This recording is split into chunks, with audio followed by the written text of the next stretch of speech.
حضرت انس رضی اللہ تعالیٰ عنہ فرمائی چې نبی علیہ الصلوۃ والسلام ارشاد فرمایلی قیامت به تر هغې پورې نه قایمیږي تر کومې چې وخت زر زر تېرېدل شروع نشي.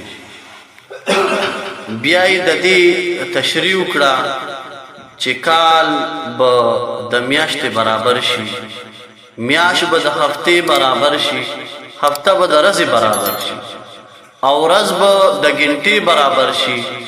یو ګنټه به داسې تېره شي څنګه چې د اور شعله یو دم بله شي او ختمه شي. د وخت زر زر تېرېدل مطلب څه دی؟ د دې باره کې د شارحینو مختلف اقوال دي. اقرب او راجح دا دی چې عمرونه به بې برکته شي او انسان به د خپل عمر نه د دین او دنیا هغه فایدې حاصلې نه کړي کومې چې په اوږدو وختونو کې حاصلېږي. کوم چې په اوږدو وختونو کې حاصلېږي هغه حاصلېږي.